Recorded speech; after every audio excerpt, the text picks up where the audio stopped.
किस powerful character का screen time सबसे ज्यादा है एवेंजर्स डूम्सडे में, स्पाइडरमैन के सेट पर किस लेजेंडरी मार्शल आर्ट्स एक्सपर्ट को स्पॉट किया गया और क्या डीसीयू का बैटमैन कौन होगा ये कंफर्म हो चुका है। आज का एपिसोड कमाल का है। तो दोस्तों आपका स्वागत है सुपर न्यूज के नए एपिसोड में, जहां मैं आपके सामने लेकर आता हूं पॉप कल्चर के ऑसम साइड की जबरदस्त न्यूज एक छोटे से ट्विस्ट के साथ। सबसे पहली खबर एवेंजर्स डूम्सडे में थॉर के रोल से रिलेटेड है। तो ये रिपोर्ट आई है कॉस्मिक सर्कस के एलेक्स पेरेस की तरफ से, जहां उन्होंने बताया कि डूम्सडे में किसका रोल सबसे बड़ा होने वाला है। उन्होंने पहले इंपॉर्टेंट रोल की बात करी कि स्टोरी वाइज मोनिका रैम्बो का बहुत इंपॉर्टेंट रोल होगा, पर थॉर का स्क्रीन टाइम सबसे ज्यादा होने वाला है। ये बात इंटरेस्टिंग भी है और कहीं ना कहीं सेंस भी बनाती है। मार्वल की ट्रिनिटी में अकेला सबसे बड़ा नाम थॉर ही बचा है और कहीं ना कहीं ऐसी फीलिंग भी आ रही है कि एवेंजर्स डूम्सडे में थॉर के कॉस्मिक साइड को जस्टिस मिल ही जाएगा, जहां उसके सबसे ज्यादा स्क्रीन टाइम होने का पूरा सेंस बनता है। वहीं कहीं ना कहीं हमें द मार्वल्स के पोस्ट क्रेडिट सीन से इतना तो आइडिया है कि मोनिका रैम्बो का आर्क इंपॉर्टेंट होगा एवेंजर्स और एक्समैन की स्टोरी को कनेक्ट करने के लिए, तो ऑब्वियसली उनके रोल के इंपॉर्टेंट होने का पूरा सेंस बनता है।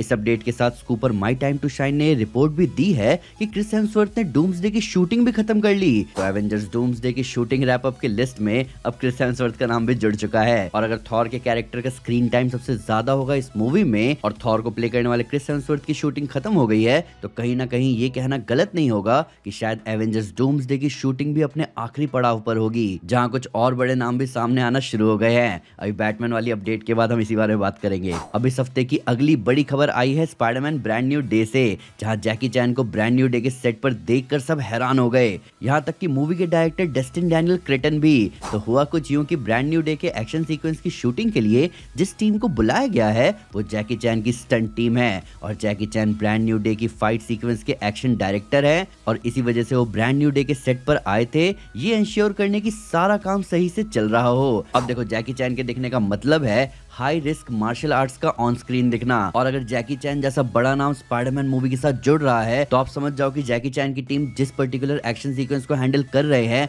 वो बहुत ही ज्यादा hand to hand combat heavy और बहुत ही ज्यादा ट्रिकी फाइट होगी।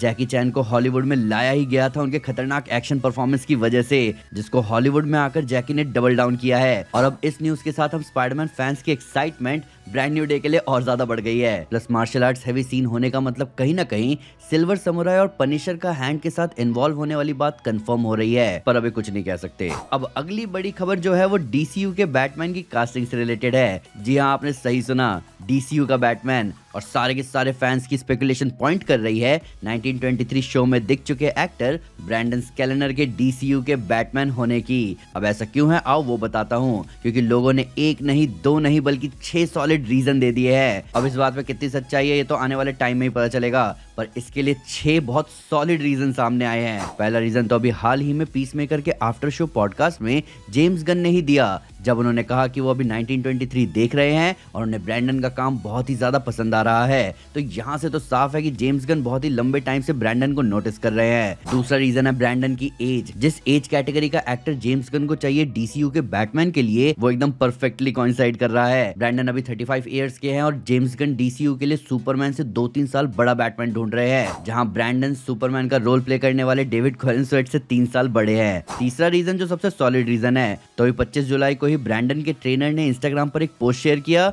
जहां ब्रैंडन पूरे भयंकर फिजिक में नजर आ रहे हैं, पर यहाँ कैप्शन ज्यादा इंटरेस्टिंग है जहां उन्होंने लिखा कि ब्रैंडन अपने आज तक के सबसे बड़े रोल के लिए तैयार हो रहे हैं। अगला रीजन है कि इस साल फरवरी में द मूवी पॉडकास्ट पर बात करते हुए ब्रैंडन ने बताया था कि किस तरह बैटमैन उनका ड्रीम रोल है और किस तरह उन्हें ऐसा लगता है कि वो इस रोल को नेल कर सकते हैं। वही 5वां और 6ठा रीजन ट्विटर पर द गीक्स व्यू की तरफ से आया था, जहां ब्रैंडन ने आज तक उनके बैटमैन कास्टिंग की खबरों को कभी मना नहीं किया, और इनफैक्ट खुद ब्लेक लाइवली ने उन्हें पुश किया जेम्स गन को टैग करके कि उन्हें ब्रैंडन को बैटमैन के लिए लेना चाहिए। अगली अपडेट एमसीयू के फेज 7 की पहली मूवी के बारे में है। ये मूवी है एक्समैन, और इससे जुड़ी अच्छी खबर ये है कि मार्वल सिनेमैटिक यूनिवर्स की पहली एक्समैन मूवी पर काम शुरू हो चुका है। एम्पायर मैगजीन से बात करते हुए मूवी के डायरेक्टर जेक श्रायर ने खुद ये बात सामने रखी रखी और बताया कि उन्होंने ऑफिशियली एक्समैन मूवी पर काम शुरू कर दिया है। ज्यादा डिटेल्स तो नहीं दिए गए, पर इतना कहा जा सकता है कि एक्समैन की मूवी अभी प्री प्रोडक्शन फेज में है।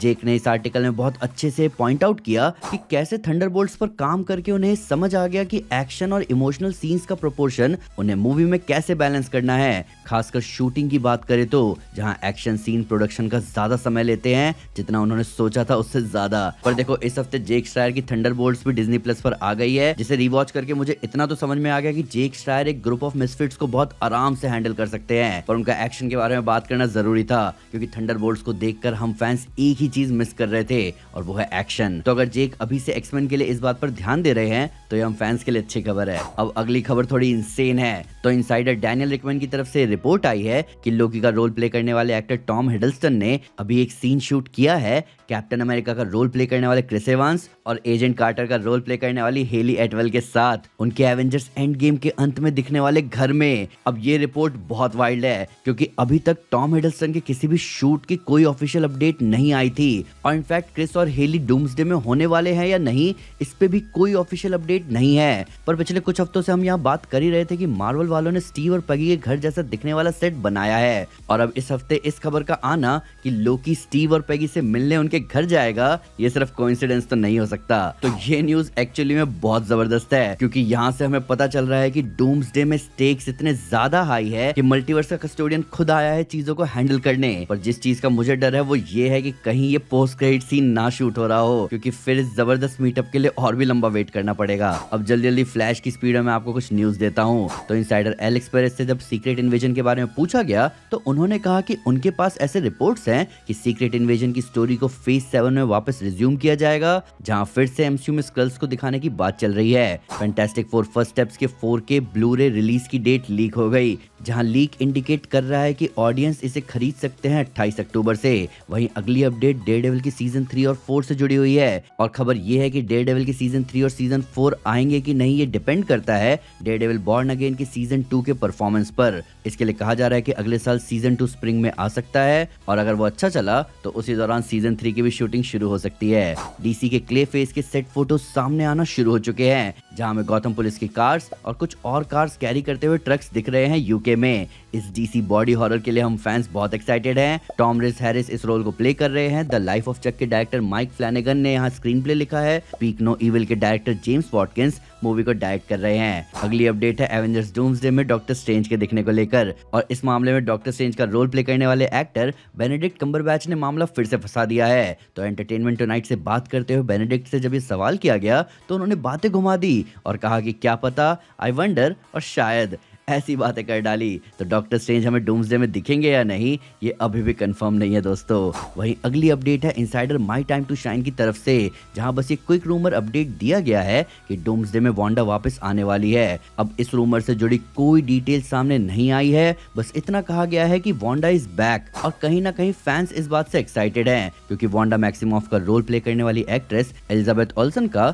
यूरोप में एक शूटिंग शेड्यूल्ड है। तो सबका यही मानना है कि वांडा डूम्सडे में आ सकती है। तो ये था सुपर न्यूज इस हफ्ते का। अब आप मुझे बताओ कि आपका क्या कहना है थॉर के एवेंजर्स डूम्सडे में हैवी स्क्रीन टाइम को लेकर। क्या ये मूवी हम थॉर फैंस के लिए ट्रीट होने वाली है? इसके साथ साथ वांडा और डॉक्टर स्ट्रेंज का रोल कितना ट्रिकी होने वाला है इस मूवी में? स्पाइडरमैन ब्रांड न्यू डे के एक्शन सीन्स पर जैकी चैन की छाप कैसी रहेगी? और डीसीयू के नए बैटमैन को लेकर आपका क्या कहना है? आइए कमेंट्स में इन सब के बारे में बात करें। सुपर न्यूज अच्छा लगा हो तो लाइक जरूर करें और चैनल को सब्सक्राइब करना ना भूलें। साथ ही साथ एक स्टेप आगे आकर अपने फेवरेट चैनल को सपोर्ट करें मेंबरशिप लेकर। Thank you guys, this is Anjana and you are super super.